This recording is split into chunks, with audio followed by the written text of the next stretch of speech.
All right, Waheguru Ka Khalsa, Waheguru Ji Ki Fateh. Thanks for being here at the Modern Sikh. My name is Manpreet Singh. As usual, I am joined by Jaspreet Singh. Jaspreet, Fateh, what's going on? Vaheguru Ji Ka Khalsa, Vaheguru Ji Ki Fateh. I'm doing well. How are you? Good, good. Today we got a special guest, Harmeet. Harmeet, welcome to the podcast, videocast. Fateh, what's going on? And also, please tell us a little bit about yourself. Vaheguru Ji Ka Khalsa, Vaheguru Ji Ki Fateh. Thank you for having me. Um, my name is Harmeet, and I don't know what I am. I'm a stay-at-home mom. I also help out with our family business, and I've been heavily involved in the farmers' protest in the online space, and that's about it. That's my introduction.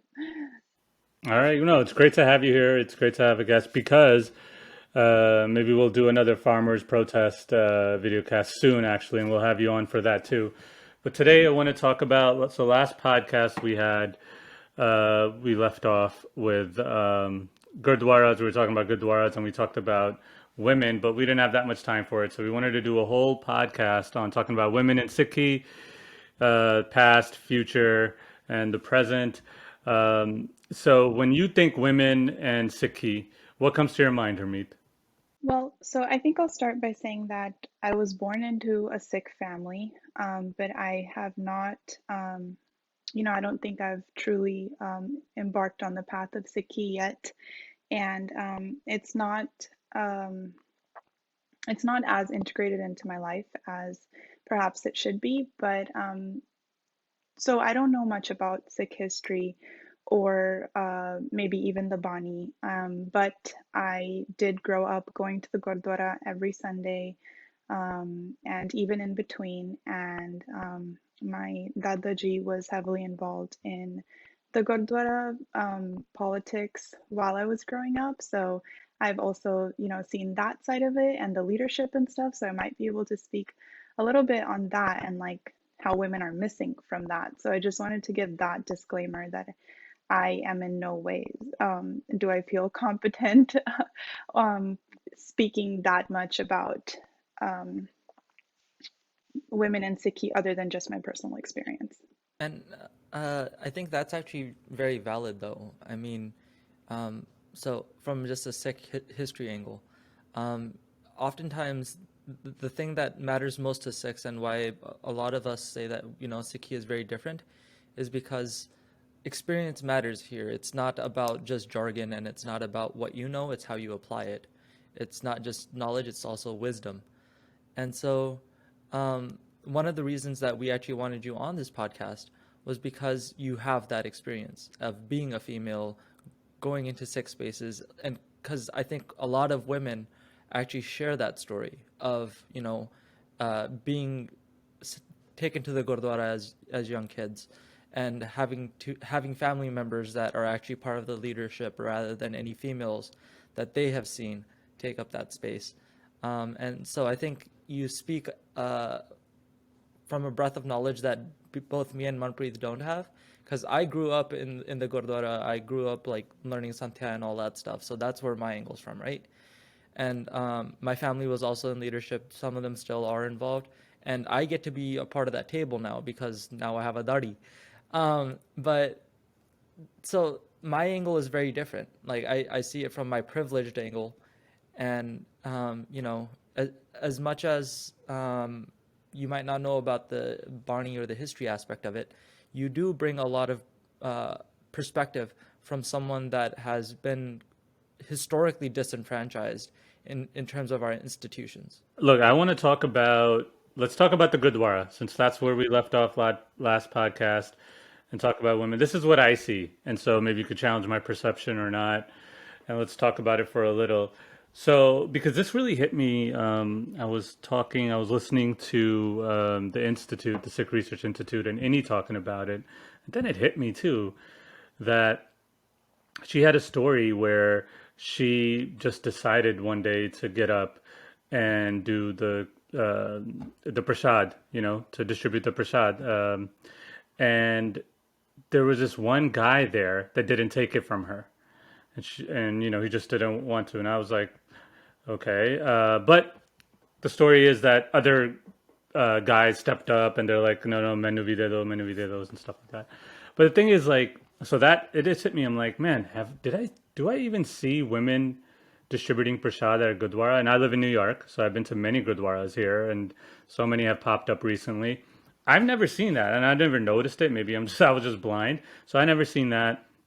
Women doing ardas, women sitting at the Guru Granth Sahib, not just for 5 minutes, not just for that, but just sitting for a long time. Women reading the hukam.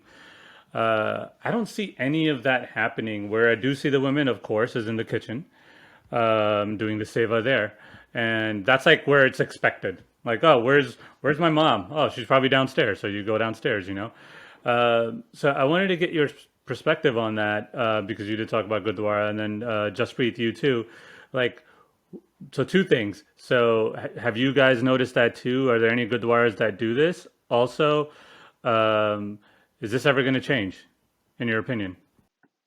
Yeah, so I think that I agree. Um, I've seen that lack of women roles in the Gurdwara that men traditionally hold. And although, once in a while you do see Ardas being led by a woman or, doing Chaursab, but like you said, it's either for a short time or it's an anomaly, not the rule. And it's really interesting to me because I am from Bakersfield, which is a community. It's a city in California, but it's a community of Punjabi people that are much more, I would say, like traditional or even backward. And these gender roles are more upheld here. But then when I went to study in UCLA for my bachelor's and my master's, I was involved with this organization called Vipshi, and we did free health clinics at the Gurdwara. So I became involved in the Gurdwara space there.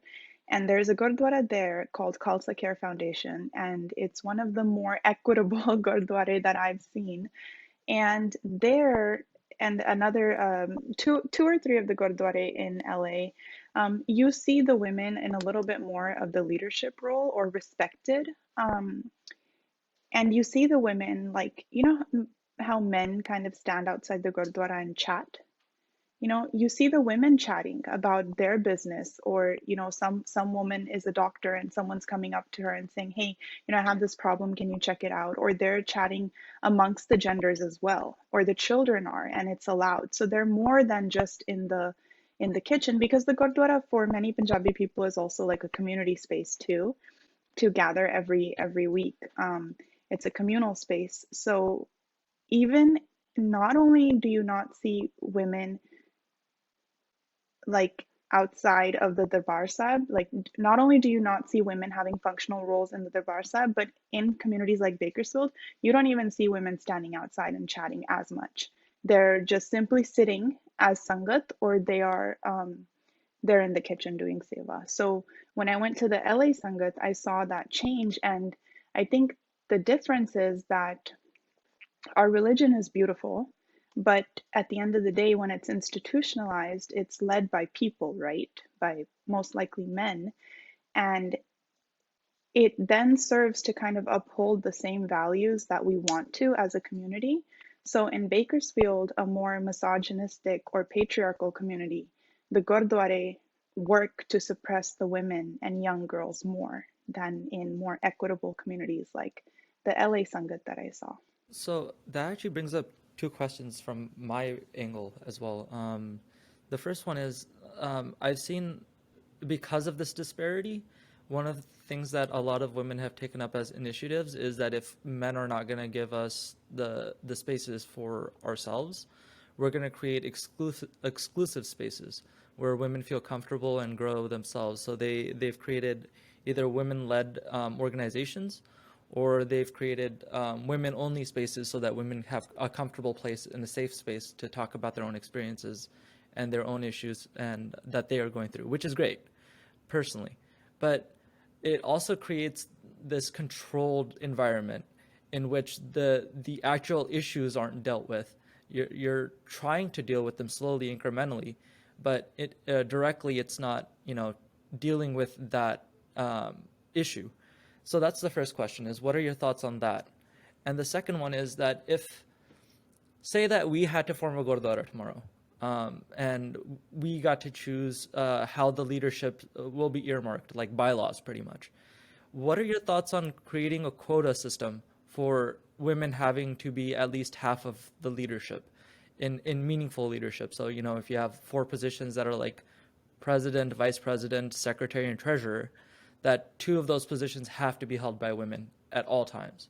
What are your thoughts on that? Okay, so the first one, I think that when you, so the women are creating those exclusionary spaces because they don't feel safe in the larger society, as you said, or the larger framework. And I was listening to a podcast by Sikh Archive. They were talking to someone in Punjab who's doing their PhD on the role of women in folklore. And she said that even the gidda circle, jada gidda da ped hunda, the circle that you do gidda in, even that is confined in a circle. So even if you want to dance and share your woes or your problems, you do it within the circle. You stay confined. Bhi tusi daire ch reh ke karo whatever you want to do, and do not step out of this sort of little circle or box that we've allowed you to have your freedom in. So women historically in Punjabi society, have you heard of a trinjan? So Trinjan is where women used to gather after they'd finished all their work for the day. In the late afternoon, they would gather and they'd sit there and they'd do their charkha to make to turn the cotton into thread. They would do embroidery, they would stitch, they would talk, they would laugh. It was an exclusionary space. No men were allowed there. So women having to find exclusionary spaces to be comfortable, to share, to talk, to laugh, to talk about their problems. It's nothing new. So women doing that, it's just, I think that it's great that they're doing that, but I also think that it's just another example of how flawed we are as a society, that they don't feel comfortable enough to do this in the greater framework of the Gurdwara.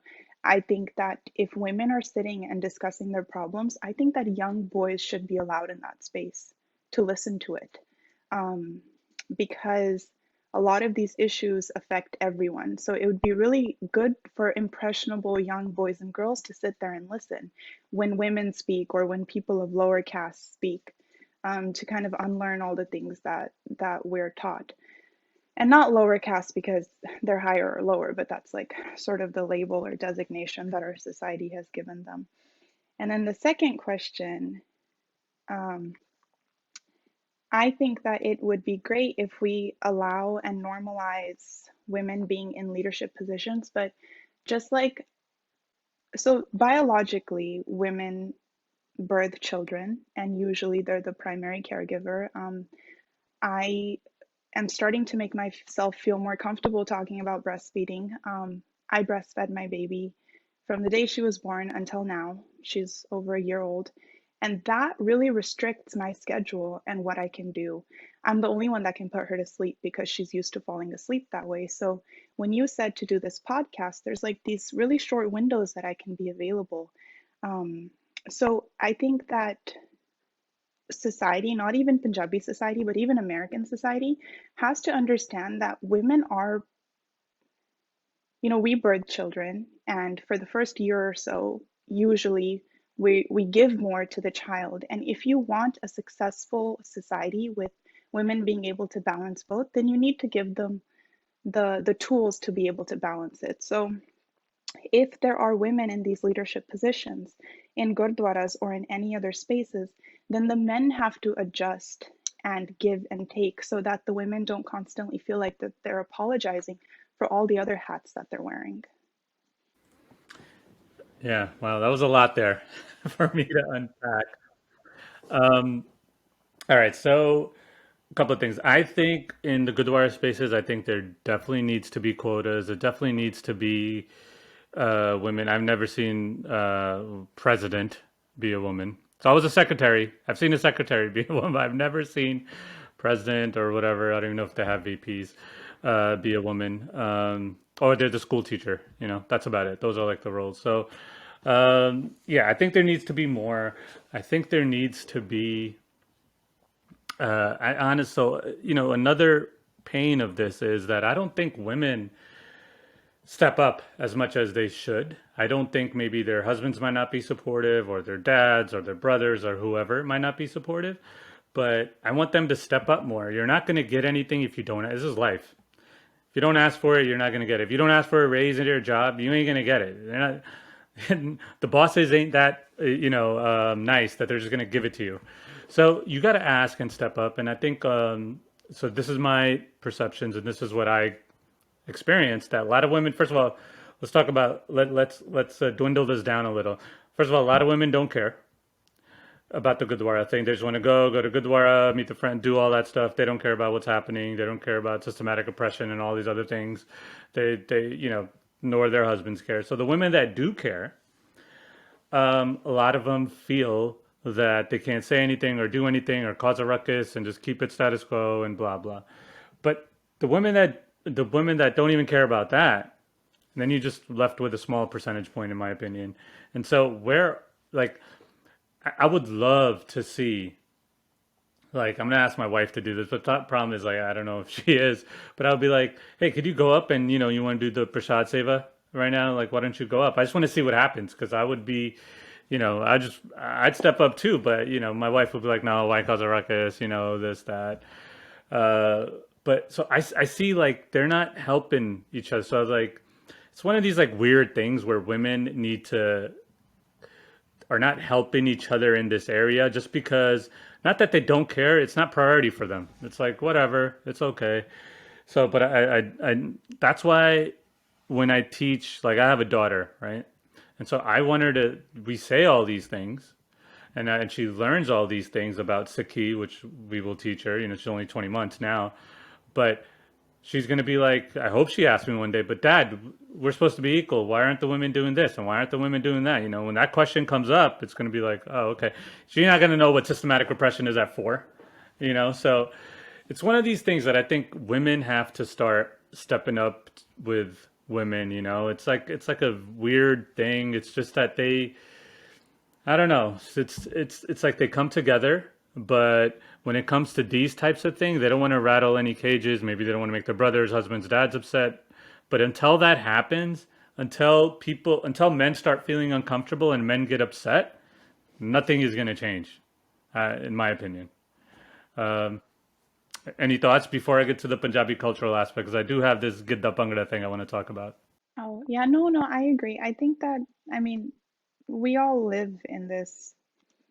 I think I read somewhere that it's going to take 300 years for the US to become equitable in terms of gender. So we live in this society, this structure, and you can't, like, you can't fix it in a day. And part of the problems are, I think one of the biggest problems that kind of leads to all of these like toxic behaviors is the patriarchy, which exists in both the Punjabi society and American society.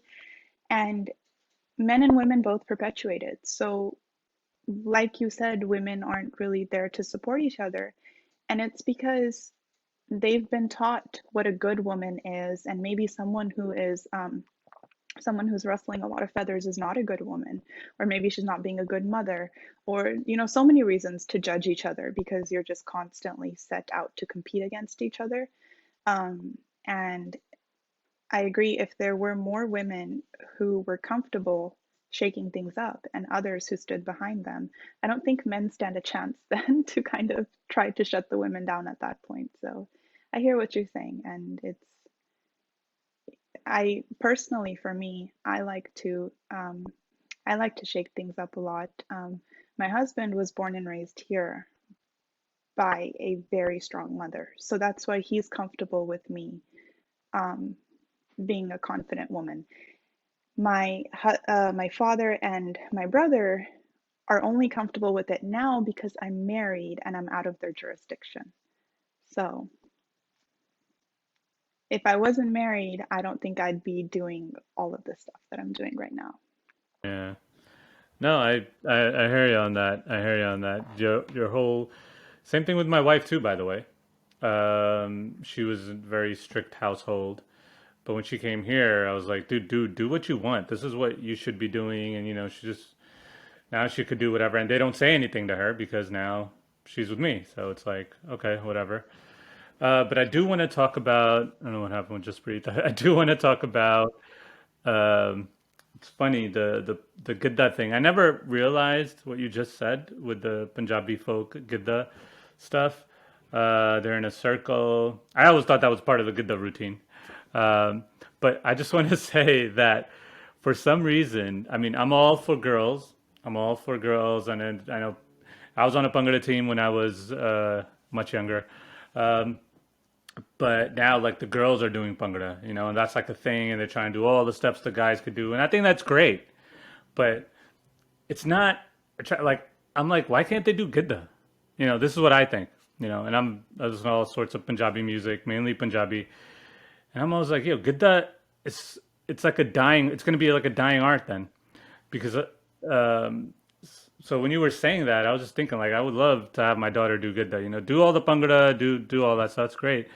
But the Gidda is more attractive to me. Like, I would get way more emotional seeing my daughter do Gidda than Bhangra. That's just me. And I feel like, but I never realized the circle thing when you were talking about it. But I think they do talk about it in the circle, but their bolis are very powerful. They talk about a lot of issues in bolis that they probably would not talk about in their house.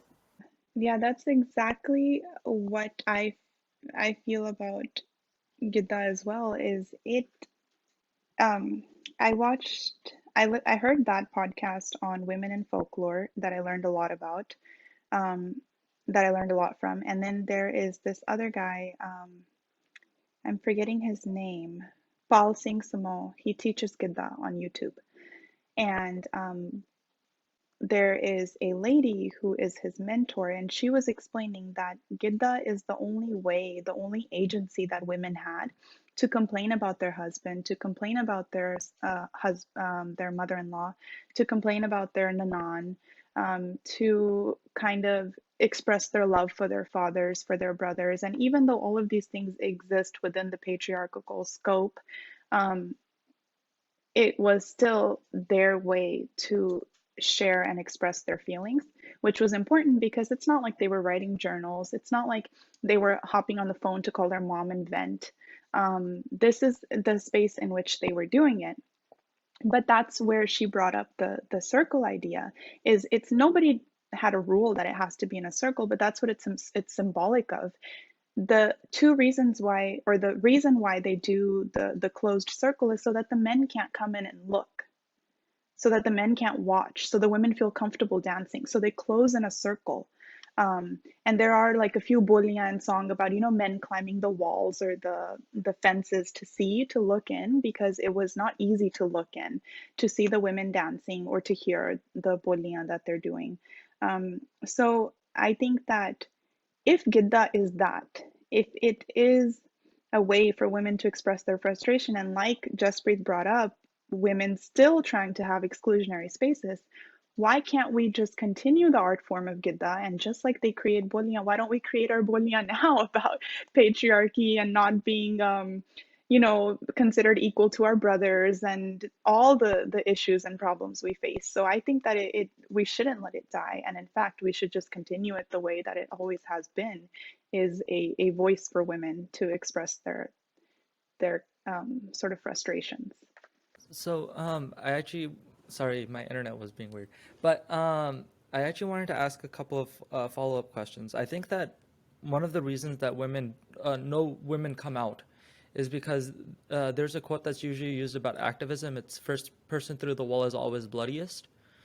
And it mainly has to do with, the first person that gets involved or does something like Jackie Robinson or whatever.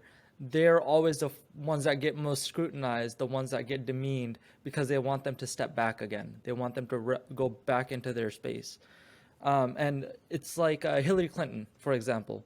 If she became our first woman president, it was everything wrong with her, but her male counterparts don't get that same level of scrutiny. If anything, they get commended for them, like Donald Trump did for his remarks about sexual harassment and sexual assault.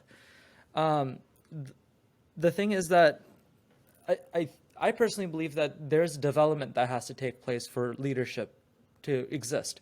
Like, men are oftentimes, for example, myself, from a very young age, I was put out there to like dance in front of like groups of people.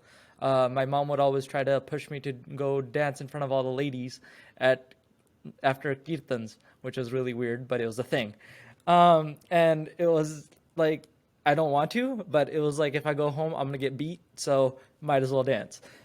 So, like, from a very young age, when you're made to be comfortable in your own skin, forced out of your comfort zone, and that's not only like in communal spaces outside of the gurdwara, but also inside of the gurdwara, where I had to do kirtan, I had to take hukam, I had to learn how to do katha, and I've been teaching kirtan since I was 13. So I've been in leadership positions for a very long time now. It's been 11 years. Damn, I'm old. But the thing is that when that's your framework, where you've been taking these steps for years, and those spaces have not been available for women, and suddenly we want them to jump to the 13th step in the ladder, it's kind of hard to do. It's kind of hard to expect them to be able to do that because I often say this to my female friends. It's like, think of it like this: you're like a panchi in a pinjara, like you're a bird in a cage, and you've never flown in your life, and suddenly someone opens the door, says you're allowed to fly. Your first few flying attempts are not going to be beautiful. It's going to take some work, it's going to take some effort, it's going to take some time. Stop scrutinizing the bird for trying to fly and help it get there, however you can. So I think that going back to Hermeet's initial remarks about her husband, or even the role of men as becoming secondary or auxiliary to their women's success and development, is that we need to start. Empowerment isn't just like halla shari deni. It's also like, I'll take care of the kid. I'll take them to basketball practice. I'll feed them. Like, tell me what I need to do. Learn the skills, so that women can focus on their own career, their own development, their own passions, their own drives, in the communal spaces as well as in their fields outside in the world. So that was my remark on that. And the second thing I wanted to bring up is, because of this exclusionary spaces where women are able to be so real with them, each other, to be their true selves and let all of this out, do you feel that there's also a disconnect that takes place between the men that actually have good intentions, the people that want to understand, but because of how women have been so generally vilified, or their struggle has been vilified by men, that even those men get treated as enablers or empowerers of these power structures, and as a result, there's a huge disconnect in terms of meaningful allyship that that could potentially be very potent in creating real change. Yeah, I mean, I don't know how much women think of it consciously, that, this is a safe space for women, and, if a man does join, we'll feel unsafe, or I don't know how much of it is that, but I think that, I mean, think about it communally. If there's a gurdwara and there is a meeting, like a women's meeting, we used to, in Bipshi, we used to do like women's yoga or like women's nutrition class. And like a man walks in, right? The the women would all like feel either awkward or question his intentions, and the rest of the community would also question the man's intentions too, right? Like, it's a women's meeting, why are you going there? Similarly to like men listening to gidda or watching gidda. I think that like it's just something that happens naturally, like to answer your question, that yes, they are suspicious or unsure of allyship with men. And also, that's kind of because we haven't come across very great allies, typically, especially in the Punjabi community. Um, at one point or another, there is always a man who is making decisions for you or controlling your life, whether it be your father. I have an older brother who's 14 years older than me, so it's like I have two dads. And then when you get married, they literally hand you off to another guy, right?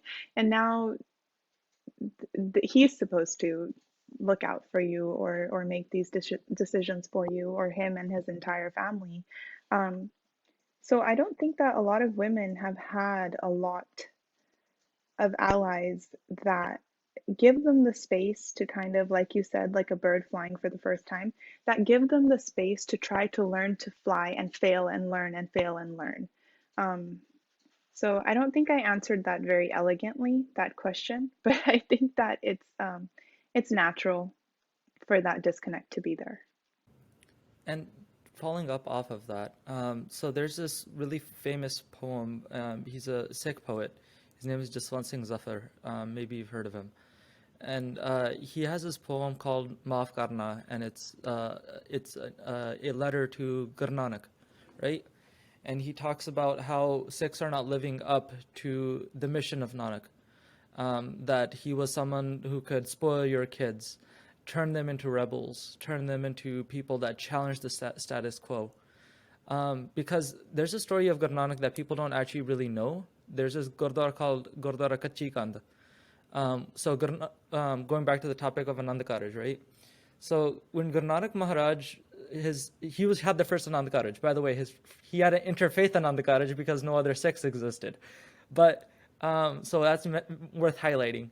So Guru Nanak Maharaj's, it's time for his fere to happen. So he was born to a Hindu Brahminical family. So they wanted him to do fere around Agni. And he goes, nah. If I'm getting married, I'm doing it around wisdom. I'm doing it around Shabad. So he wrote Mool Mantar on a parcha. He wrote it on a piece of paper. And then he had his Ananda Cottage around that. So that was his first Ananda Cottage, right? His in-laws were so mad at him, they tried toppling a freshly made brick wall on top of his head on his wedding day. That's the legacy of Guru Nanak that we have kind of whitewashed or destroyed, or trying to actively destroy. So, like, when we're a community that comes from that, and we have translated Ananda Cottage into the handing off of women from one family to the next, because we even see that in the ceremony nowadays. Is like, when the girl is walking with her husband, suddenly every guy thinks that she doesn't know how to walk anymore, and her brothers need to like walk with her to make sure she doesn't stumble. That's not a part of our ceremony at all. And if anything, the way that Ananda Cottage is described from Sikhi, and this is where I come from, the disconnect aspect, is there's a communal aspect and there's a religious aspect. And the religious aspect is that it's two families being united, these two people becoming one. That's what it's supposed to be. But we've turned it into handing her off. Now she's the responsibility of someone else. And so when that's the culture, that's the development, that's where we're standing, and this is our mindset, how do we engage with the right flavor of activism from a religious standpoint? Because yes, I completely agree that our religion is beautiful. I wouldn't be so invested in it if I didn't think so. But it feels like it's very haphazard. Like the Shabad that we used for International Women's Day was Pande Jamiya, Pande Nimiya, Pande Mange Vyao, Pande Mange Dosti, Pande Mange Ra. Like, that entire Shabad is actually not supposed to be for women's empowerment. It's supposed to be explaining to the men, yo, you need to start understanding women's value in your life. That's it. It's not supposed to actually make women feel empowered, because women's power is not in what they can do or what they do. Their existence is divine in Sikhi. But we've turned that Shabad into a moment for us to be like, oh, women are important because they give birth to royalty, and women are important because we marry them, and then when they die, we marry another woman, and that's why women are important. That's what we've turned it into, and that's so backwards. Yeah, and I think that this is exactly why I was kind of turned away from Sikhi. Of growing up, my dada dadi were Amritari, and my dadaji took me to the Gurdwara every time he went. And I had my long case, I had never cut them.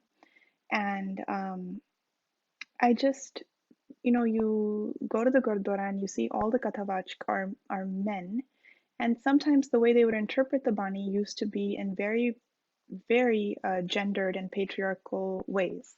Um, I think I forgot, but I was very little. I was like 12, and they were explaining something, and they said, just like the woman does all the work in the house. And then they had like a second part of it. And I was just sitting there. I was like, why are we mentioning? And then like when the kids would cry, they would say, Bibio, apne bacche sambo, bacche rola pa rahe hai, or whatever. And then when I got a little older, I was 16, 17, I would walk into the Gurdwara or outside to get langar and whatnot. The boys, like the mandir, they would stare. And my dad started telling me, don't go outside anymore. Just stay in the Darbar Sahib, stay with your mom. Um, so if your Gurdwara doesn't feel like a safe space for you, or it doesn't feel like a space where you're being validated, or your story is being heard, or being represented, then it can be really damaging to young girls. It can either teach them to really question it and just get like fed up with the whole religion, even though they're just fed up with the institutionalized bit of it, or it can just teach them to ingrain all of these problematic notions. And just like you said, that was also a really big concern of mine. Again, when I was young, I went to an Anand Karaj of a cousins, and I saw that the woman is standing on the left side and the man is standing on the right. But when the Lama start, the man crosses her and then she follows in lead. So why, my question was, you already khabbe paase khadi hai. So if the Lama are gonna go in a clockwise direction, why is she not leading? She's already standing there. Why cannot she lead? And then you come and you matha take and you do it again. So that was like very, very profound visual oppression to me, that she's standing on the left, but he crosses her to lead. And I had so many questions. I said, why doesn't he lead for two and she lead for two? Why don't they both walk together? Somebody said if they both walk together, then it's a difference in how close they are to the Guru Granth Sahib. And then my mom said that in her time, they didn't even have lama or fere. They didn't have fere. They had sit down lama. My mom and dad sat for the entire time. The lama were read, and they did not have fere. And fere is actually more of a Brahminical thing that we have adopted. Just maybe like also the chuda and bindi and so many other things. Like I can't remember or not, but I think I wore a bindi on my wedding day, and we did the lama, the fere, the traditional way, where my husband led, even though I wasn't comfortable with it. I didn't have my brother stand there because I told him, I was like, I can walk on my own. But it's just so many of these things that we adopt from the cultural element of it that is honestly kind of eroding our religion, because our culture is so problematic. It goes to stand against everything that Sikhi has ever taught us. So I agree with like everything you're saying, and that's kind of the reason why I'm not as involved in Sikhism as I should be, because I was turned away from the Punjabi culture, Punjabi community, and Sikhi around 14, 15. I was like, I'm out of this. And then when I did choose to marry, I married a very whitewashed guy who I say he's like a coconut, brown on the outside, white on the inside. So So, Harmeet Kaur, I'm just going to take the moment to actually tell you something about Nand Karaj, because I have had this conversation a few times. And so the reason it happens the way it does is, first and foremost, so when the Palledi Rasam happens, so, when she's given the little thing to hold from him, the way I explain it is like giving the reins of the horse to the person that's riding the horse. The woman can stop at any point and yoink the guy back. So the actual power is in the woman's hands at the end of the day. So even that part of Ananda Karaj is actually really intentional. But I've actually had this same thought. I was like, why is it always the guy in the front? And I was like, the only reason it makes sense, the only reason is not actually because he's a male, but that's how Guru Sahib, in order to attack the idea of patriarchy, was that take everything that you think is masculine, take all the things that you think is powerful. Now, look at it at the most microscopic level, scrutinize the crap out of it, and you'll realize very, very quickly that all of that power you think that men have is actually only of the divine. In the end, we're all females, and that's how Barney talks about us all. So the only reason that that aspect of it exists is because it's a symbolism of the power of Akal Purkh, and we're all walking behind it. Because the way I was taught about Ananda Karaj was it's kind of like a gota, like like one strand of it is the female, one strand of it is the male, and the third strand is Guru Granth Sahib Maharaj. And when we're doing Ananda Karaj, we're forming that gut for the rest of our lives together. And like that's why we say like interfaith Ananda Karaj is not proper, is because like if the other person doesn't believe in Guru Granth Sahib Maharaj, then it doesn't really matter. So that's like why it exists the way it does, right? Like that's the reasoning I've been given, and the only one that's kind of sound. But I understand exactly what you're saying. Like no one talks about it from that angle. Everybody talks about it from, oh, she should be behind because she needs to follow her husband, or she needs to be subservient. And I don't know how to tackle that properly, because there is intention and there is reasoning behind all of it. But when that reasoning is not actually acknowledged or applied, then people are of course going to come to the conclusions that you also came to. For Anand Karaj, I don't think, I mean, I'm with you guys, kind of with you, kind of not. Maybe I'm behind on this and you guys are leading. But I'll tell you this, for my Anand Karaj, luckily I have powerful Sikh women in my family. I had them do the Kirtan llama because I've always seen men do it. So I've never seen it anywhere. So I was like, told my puppies, I'm like, hey, could you guys do the llama? They rehearsed the night before. And they rehearsed and then they did the llama for me. I'm like, great, because I mean, luckily I have a lot of Sikhs, a lot of practicing Sikhs in my family. So my Chachaji was at the Guru Granth Sahib, I had my cousin do the speech of like explaining the llama and all that stuff. But people, you got to put thought into your marriage. You just can't, if you're just going to do it, then you can't complain. But you got to put thought and there's a process behind it. But also, like, I don't think, like, I have no problem with it. It was like tradition for the guy. Like, if you read the Rat Maryada, it says what it says. But I have no problem with it. I mean, I have no problem if you want to do two and then the girl wants it. That's cool. Like, I would be like, no, they're breaking Rat. Because I'm like, it's still going. It's still, if it's genderless and we're all one, then it's all good. So I have no problem with that. I don't know. I think I don't look too much into these things. And maybe that's my problem too. But I don't look too much into like the girl is now, you're giving your girl away. I don't know. I mean, I think people used to do that back in the day when dowry was a thing and all this other stuff. But now everyone's educated. Most of the girls don't even go into their in-laws' house. They all live separately. So it's like you're not really giving it away. You're your dad, but you are. It's like maybe I have a girl now, so I think of it differently. But it's like, okay, a piece of you has left, and now they're living their own life, and you used to be like part of their life. So it's like it's one of those things mainly. I don't know if it's all about like I was raised by them, and now I'm given to another guy. Like, yeah, if you were given into slavery to another guy, I agree. But if you fell in love, or you wanted to get married, then you shouldn't think like that. But that's just me. I don't know. So that's my Anand Karaj thing. I think there's certain things. Maybe you can't do the 2 and 2 right away, but you can't get women to sing. You can't get a woman to do the hukam and read the lama. Like, why can't you get those? Like, because people don't want to think like that. People are like, oh, I just want to do my marriage. And for my marriage was long. Like, it wasn't like go and do the lama. We had like a lot of kirtan. We had, my chachaji spoke, my cousin spoke.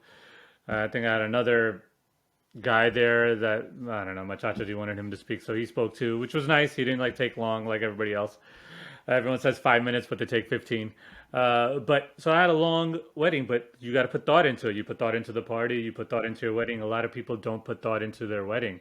A lot of women that say, oh, why does the guy do this? Now, I'm not saying you, Harmeet, or anyone else, but I have known, like, oh, why can't the girl do this? I'm like, well, you should have thought about it in your own wedding. Why didn't you? You wanted to do your wedding quick, right? But put all your thought into the reception. And that's how it is. So they don't help themselves, and we could do it. We could make some change. Now that I think about it, if I went back, it's going to be 9 years for me, June. I'm like, man, I should have had like women do Kara Prasad too. Maybe, I maybe do different things now that I think back at it. For me, it was mainly the Kirtan, but maybe the next generation, the Gen Zs, and all these other people that are trying to get married could at least make those changes happen. If you still can't make those changes happen at your own wedding, then you can't complain about all the other stuff. So, Harmeet, I actually have two questions for you, going off of what Manpreet just talked about. The first is that it seems like what Manpreet is alluding to is that it needs to be intentional, right? That our inclusion of women needs to be intentional, especially as men. And women also need to step into that space, right? So that's the two parts, like giving opportunity and executing on opportunity. And so the first question is, how would you facilitate that? Like, what would you think would be, because I don't want to make you the spokesman of all women in the world. That's not my point. I'm just saying from an angle of a woman that's seen all of this taking place.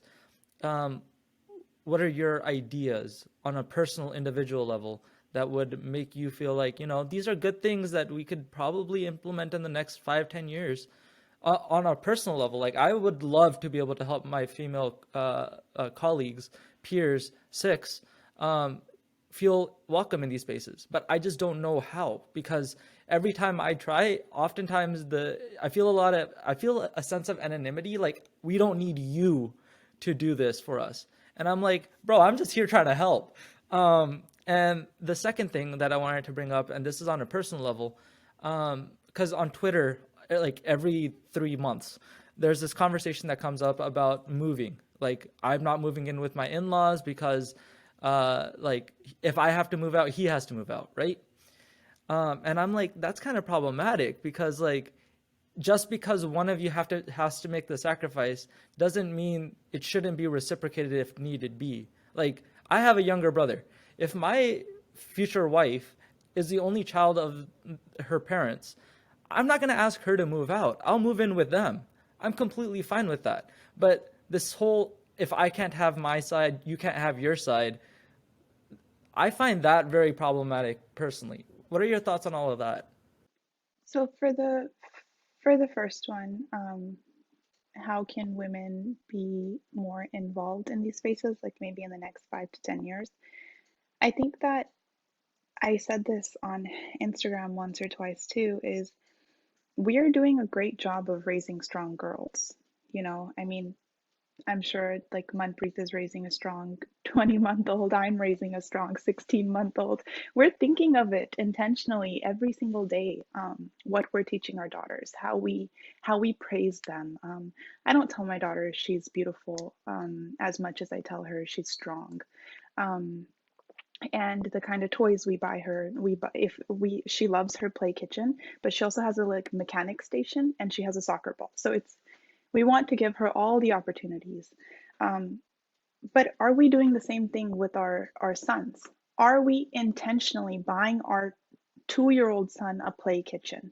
Are we intentionally letting him stand in the kitchen and watch mom while she cooks, and join in on that, and help mom fold the laundry or help dad fold the laundry, or all of this stuff? So if the entire burden of housework and child rearing is on a woman, there is no way a woman can successfully do justice to her job or her role in the Gurdwara or larger Punjabi community or larger functional community. For the next 5 to 10 years, what that looks like to me is that looks like bringing our younger generation, like the 10 to 18 year olds, bringing them in on these conversations, helping them unlearn everything that they've seen growing up, and teaching the boys to be self-sufficient, because to be honest, we're doing them a disservice. We're teaching them to be dependent on first their mother and then a wife for their food, their groceries, their laundry, this, that, and whatnot. I remember my family's much more traditional, and my brother and sister-in-law are a whole generation older than me.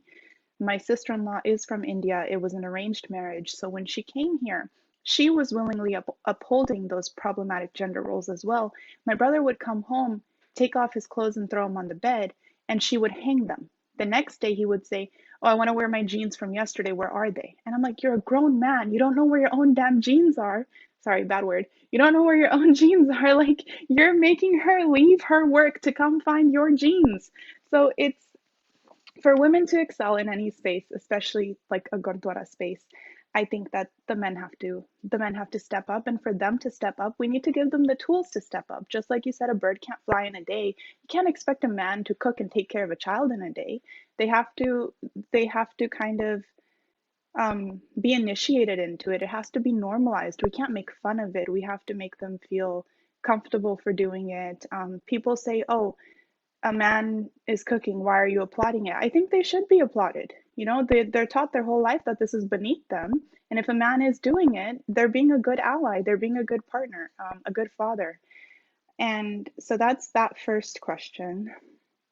And the second one about living with the in-laws, um, I think that the way you put it is beautiful because our parents, our culture is one that's much more communal than others. Others are more individualistic. Our parents, they raise us, they pay for our education, they pay for our wedding. Um, and I think apna kitna kite farz banda hai to pay all of that back in their old age. One of my best friends, it's just two of them, two sisters. So who's going to take care of their parents? Our current model doesn't support their parents being taken care of, but my best friend's father paid for their education. One daughter has an MBA, paid for her wedding. The other daughter is an MD. So he did his part in raising strong daughters. But unless he has those strong, comfortable, confident son in laws, no one's going to take care of him in his old age. So I think that if we allow it to go both ways and we allow people to be comfortable with the notion of it's okay if the wife's parents live with you, it's okay if the husband's parents live with you, these conversations will get a lot easier and a lot more comfortable. Of course, it's wrong to say that if I can't live with my parents, you can't live with your parents. That's just like, there maybe it's not a healthy partnership. But I think that we do need to normalize living with the wife's parents as much as we do living with the husband's parents. I have an older brother, so my parents are taken care of. My sister-in-law has an older brother, so her parents are taken care of. It's worked out. But then do you also see the need for a son then, right? They have sons, so they feel comfortable with they're taken care of. So I don't need to worry about my parents. My husband also has a younger brother, and after I got married, we lived with my husband's family. After I had a baby, it was hard for me to be a good daughter-in-law. I was a great daughter-in-law until I had my baby. Then I started prioritizing her over everyone else. And my husband and I saw that it wasn't good for my mental health to be in an extended family at this point in time. So now we live 5 minutes away. But my in laws are 50 years old. When they're 70, when they're 80, when they're 90, when they need us, we'll be there for them, whether we live next door or whether we all live together. But there also needs to be boundaries around daughter in law abuse for, for us to have healthy Punjabi families. There needs to be this unlearning of the wife and the daughter in law being the servant. I'll just finish off with this one joke. I forgot the Uncle G's name, but he's on YouTube. He's a comedian. He's kind of elderly and he tells jokes and he goes, a girl gets married. So she comes into her in-laws family and she says, thank you all for welcoming me with like a great reception. And I just want to say, like, I don't want to make anyone uncomfortable. So whoever was cooking, whoever was cleaning before I got here, please continue to do your job. Right? So like ਪਹਿਲਾਂ ਵੀ ਤੁਹਾਡਾ ਘਰ ਚੱਲਦਾ ਹੀ ਸੀ ਹੁਣ daughter in law ਆ ਗਈ ਸਾਰੀ ਜ਼ਿੰਮੇਦਾਰੀ ਉੱਤੇ ਪੈ ਗਈ, so that doesn't make a lot of sense. But like I answered for the first part of your question, Jaspreet, as soon as we allow and normalize our boys to do household chores, a lot of our issues will be fixed. This living together, women in leadership spaces, it'll all be healed. Yeah, beautifully put. I actually made my first paronta earlier this week. It wasn't beautiful, but I got the job. Well, the first one wasn't beautiful. The second one was, but I didn't post the second one or the first one because we leave the ugly stuff to the side. Um, but the problem is now my mom makes me do all the cooking with her. So like every time she's like, Tia varga pota, and I'm like, don't call me Tia varga pota, मैं पोती हाँ, पर मैं आज काम करदा. Like that's the only difference. But actually, okay, this is one last question I actually want to ask, and this is a role reversal. Men being allowed in women's spaces. Because one of the places that I feel like there's a disparity for me is in the kitchen. Like whenever guests come over, I still go into the kitchen and I'm like, what can I help with? They're like, nee, nee, nee, tu chal ja. Just go sit with the guys, do your thing. Or even at the gurdwara, I can do every other seva. I've never seen men cook at home, but apparently at the gurdwara, all the men are chefs. But like when it comes to making prashad, I was like, so when I was a little younger, like I was trying to learn how to do all of this stuff, and I would go to help make pede with my mom. But as I've gotten older, I would go be like, auntie, like matavo tanu koi madad di loda, koi seva kariye, and they will say, nahi nahi nahi, tu chal ja, koi na tere wasta kaam nahi ga. I'm like, the hell are you talking about? This is communal kitchen. And the thing is that in those spaces, I'm not welcome. So I'm not even allowed to learn how to make pede at the gurdwara, let alone in my own household. So that's my issue. Is like I agree with you. It's a life skill for everybody to learn. It's not a male or a female thing. I need to eat as much as anybody else, and you need to learn how to change a tire just like anybody else. But it just feels like I'm not welcome in that space either. Yeah, and I think we can't say men need to do better. I think men need to be given the space to do better. And it needs to start at better best if it starts at a younger age, but I think it does come a lot from the mothers because the I think in the Punjabi culture especially, women uphold the patriarchy more than the men do. Um, my dad helps out in the kitchen. My family is not vegetarian, so anytime they're cooking meat, my dad does it. My dad knows how to make dal. If there's something on the stove, like sabji tari hoya, my dad will just come walk in and karchi maar denge. He wakes up the earliest because, he's getting a little older. He's nearing 60 and he doesn't need as much sleep. So he wakes up and he puts oatmeal on the stove for the whole family.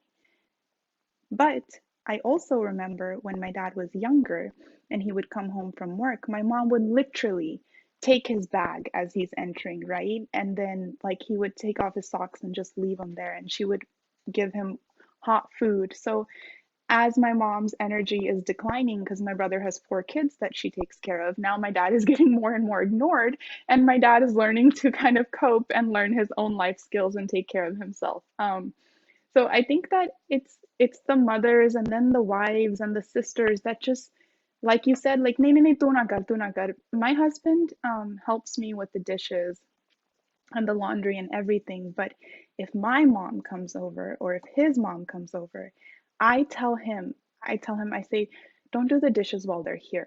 And he goes, that's stupid. Like, what are you teaching your daughter? Right?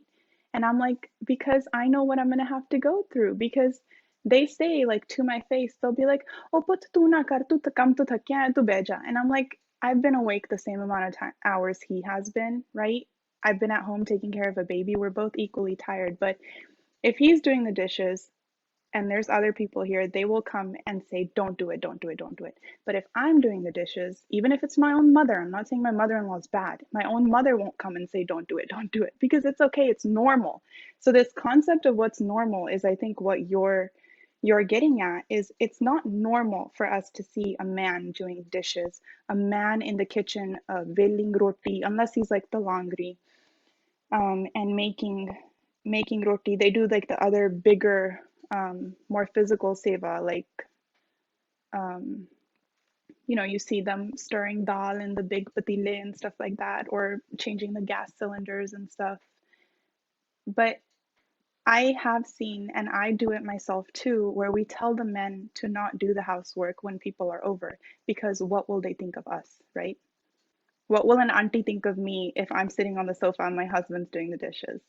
So it's so internalized, even I can't shake it off. Wow.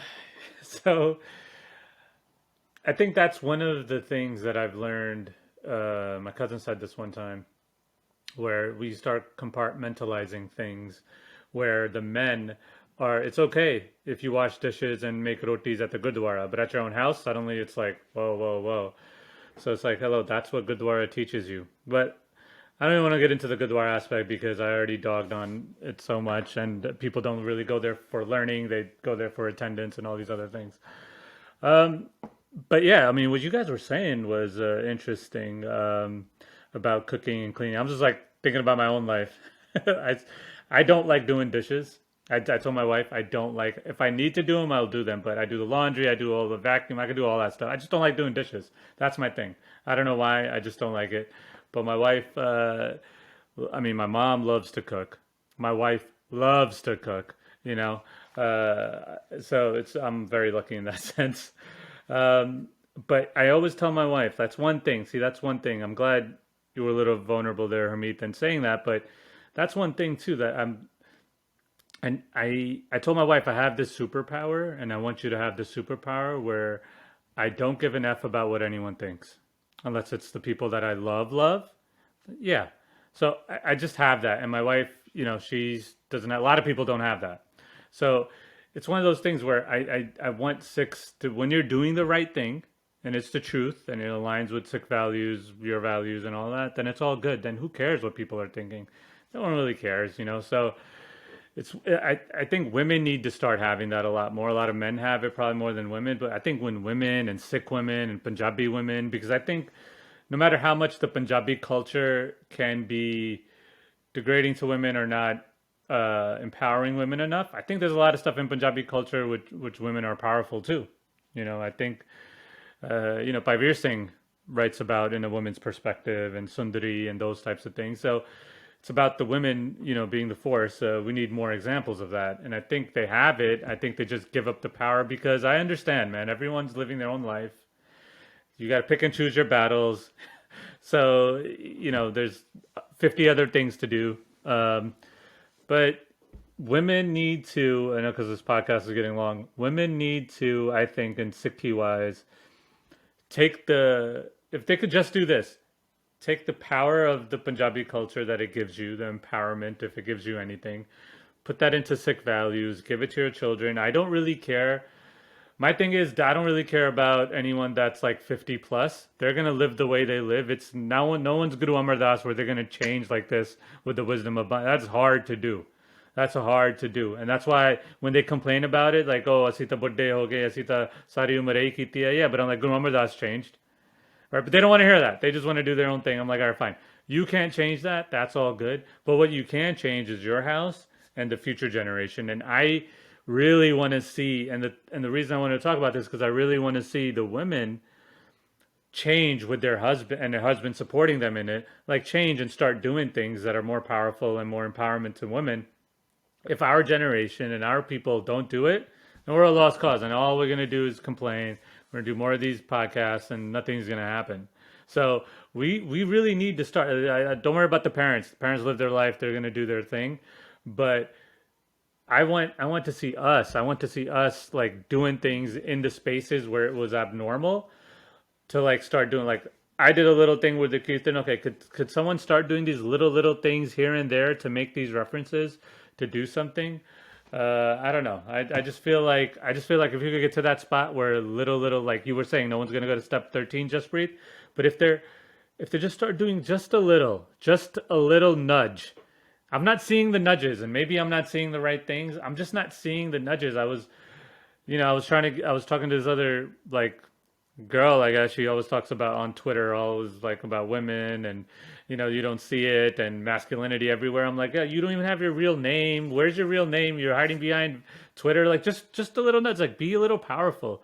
Be a little stand. Don't worry about what anyone's gonna think or who you are. But if you start really worrying about that, then men are here to take advantage.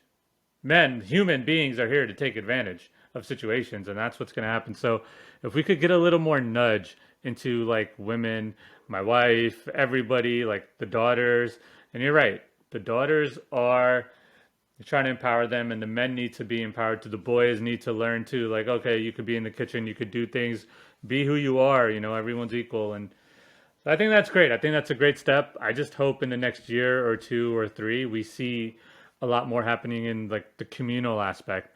Like forget gurdwaras if I don't really go, but people go to weddings, people go to bhogs, people go to like celebratory times or tragic times to gurdwaras. But is it happening there? I don't know. I don't see it. So I'm hoping it could happen more. Did you? You said so many important things, but did you just say you don't go to the Gurdwara much? Yes. I don't I hardly go just because that's great. That's great. We're friends because I because what I see because people go there. I've never met someone who's so comfortable saying that. Sorry, this is my family goes every Sunday to eat pakade and look at everyone else's suits, and I don't go. I don't go. Okay, sorry. This is okay. We can continue with other things.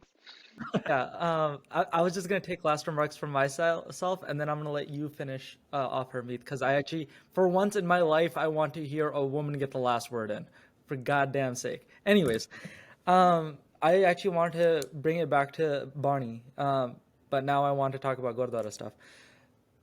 The only thing I'll say to both of you, because I've been trying to convert Manpreet to going back, not because of all the crap that people are already doing, but because there are things that the Gurdwara does well that we need to start using for character development on ourselves. And also because the things that are wrong, we need to start working on. The only way you can do that is through active participation. Only way. Bad things are always, people are, okay, this is, and in terms of Ananda Karaj, yeah. The only thing I'll say on the issue of Ananda Karaj is that Manpreet did it a specific way, but that's an isolated incident at this moment. It's no one's gonna remember Manpreet's Ananda Karaj. It's one in a million that happened in a summer or a winter. Um, but our community is already doing things differently that are not supposed to be done differently, like having Ananda Karajas at vacation retreats in like Cabo or at the beach or in a garden somewhere. Um, but those things are becoming trendy. So we're turning the things that are good, we're screwing with those instead of changing the stuff that's wrong and problematic or dealing with it. And so the shabd that comes to mind is Sanj Karije Guna Keri Shad Avguna Chaliye. That take the virtues and leave the things that are demerits to the side. Our job is to take all the virtues from anything and everything, take inspiration from it, apply it to ourselves, and become divine beings. So I think we need to start using that model on our personal responsibility in terms of, because that's what this conversation kind of comes down to, is literally that message. And the last thing I'll say is that the reason the Shabad Pandit Jamiya is used so many times in terms of female empowerment is because Gurbani doesn't create a distinction between male and female. For us, in Purkh mein nar mein purkha, like the female is in the male and the male is in the female, and it's scientifically it also makes sense. But and the reason that I bring that up is because we need to start understanding this idea of oneness. Ik Onkar needs to become our forefront again. And that means in our practice, that means how we treat people, that means in our personal life, that means in our public lives. So when people are over, we should not have a double standard or a double face that, things that usually happen in our households are somehow different now that someone else has entered that space. I just hear a lot of insecurity taking place, to be honest. Is that males are really insecure about doing these things in the households. Women are insecure about their husbands doing these things in their households. People are insecure about their gender, sexuality. You have it, gays. We just need to become a lot more forgiving of others and ourselves, because it just seems like we're projecting a lot of hurt onto others, and it's just perpetuating more and more. And so that's kind of what I took away from all of this today. I want to end it with kind of like what I was saying, which is, look, I'm always going to say this until I actually see change happening. And I don't see it. Maybe it's my circle, maybe New York is like that.